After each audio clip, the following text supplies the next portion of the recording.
The ask is to tell the amount of total provision, including the extraction plus dismantling, total provision as at 30th September 14.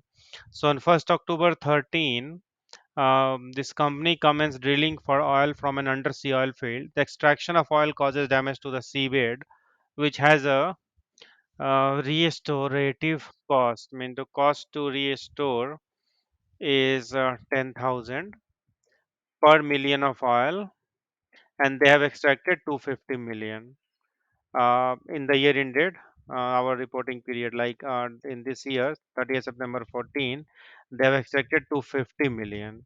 So 250 multiplied by this 10,000, this much will be the estimated cost now.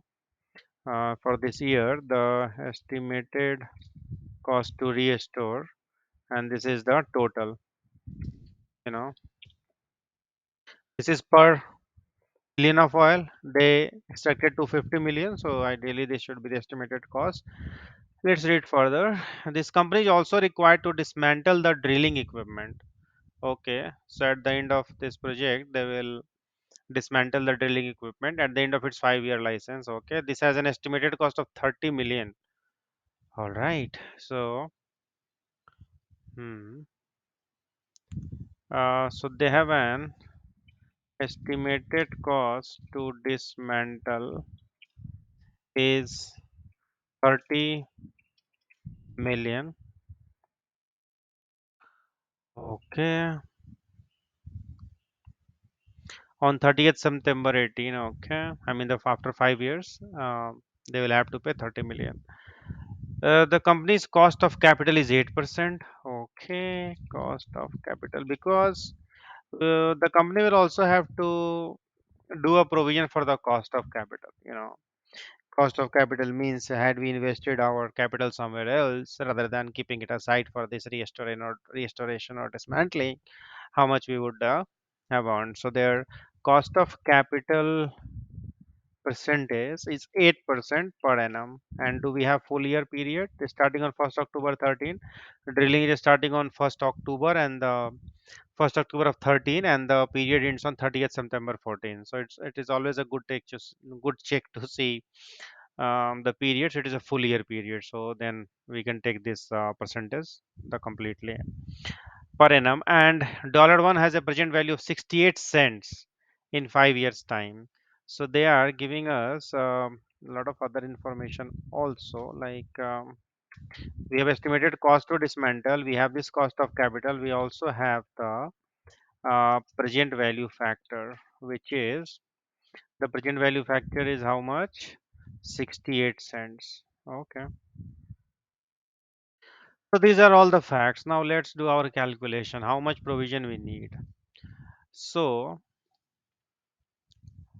uh, in this year, the company has extracted 250 million. So I think we need to take this entire 2.5 million in our provision for extraction. And because we will pay it right away, I don't think we need to apply the present value factor here. But to dismantle the equipment, so we'll dismantle it at the end of this 5-year project. So we need to calculate the present value of this 30 million, right?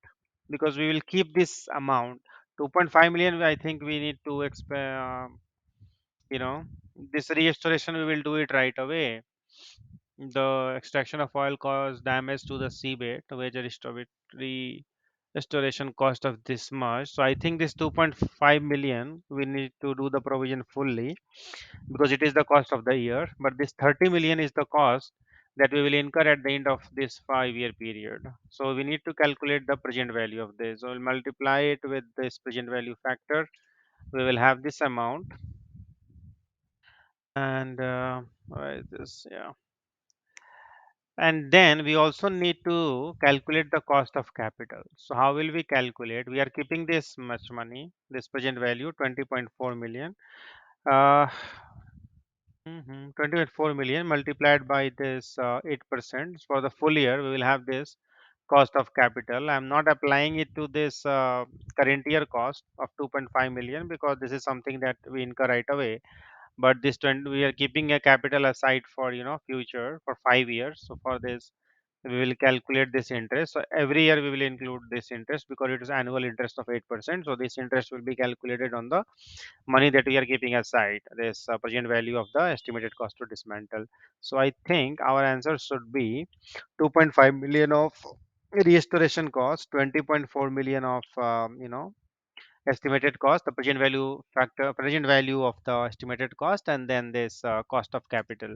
So our answer should be 24532 000.